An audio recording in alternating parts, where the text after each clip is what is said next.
Code సమీపిస్తూ ఉంటే అంతకుముందే start అయింది. వాస్తవంగా మార్చి 22కి ఎన్నికల కోడ్ స్టార్ట్ అయింది.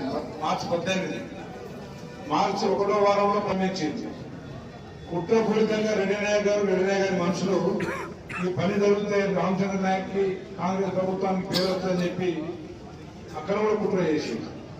సరే ఎన్ని కుట్రలు చేసినా కానీ పనిని ఎక్కడ ఆపకుండా మరి ఫాస్ట్గా వర్షాకాలంలో కొంత వర్షాల ఇబ్బందికరంగా ఉన్నా కానీ మరి పనిని పూర్తి చేసినందుకు రీజనల్ మేనేజర్ గారికి అదేవిధంగా మరి ఇక్కడ కాంగ్రెస్ పార్టీ నాయకులకు కూడా అందరికీ పేరు పేరున అభినందన తెలియజేస్తా ఉన్నాం.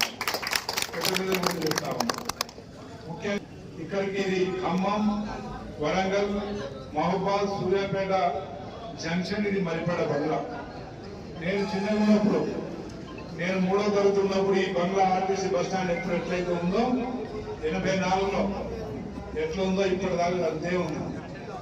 మరి సురేందర్ రెడ్డి గారు అటు పోలీస్ స్టేషన్ కి, అటు ఎంఆర్ఓ ఎంపీడీ ఆఫీసులకు, ప్రభుత్వ ఆసుపత్రికి వారి సొంత జాగ్రత్తలు కేటాయించి వారు చేసిన పనులే తప్ప మళ్ళీ 89లో గెలిచినప్పటి నుంచి ఇప్పటిదాకా ఏదైనా అభివృద్ధి జరిగిందో లేదో మీరు తెలుసుకోవాలి.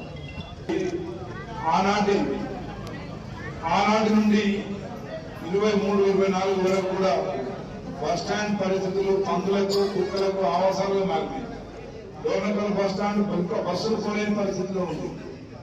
అలాంటి దీనమైన పరిస్థితులు తీసుకొచ్చేయండి గత పాలకులు, గత నాయకులు. కమిషన్ల కోసం కేవలం కమిషన్ కక్కులతో కమిషన్ వచ్చే పనులు, నియోజకవర్గంలో ఉన్న ఇసుక దోపిడీ, అదేవిధంగా నల్లబెల్లం వ్యాపారం, అదేవిధంగా నాటుసారా దందా ఈ నియోజకవర్గంలో నడిపించింది తప్ప ఎక్కడ నియోజకవర్గ అభివృద్ధి కోసం, ముఖ్యంగా మరిపడ డోర్నకల్ మున్సిపాలిటీల అభివృద్ధి కోసం మాత్రం ఎక్కడ వాళ్ళు పనిచేయాలి.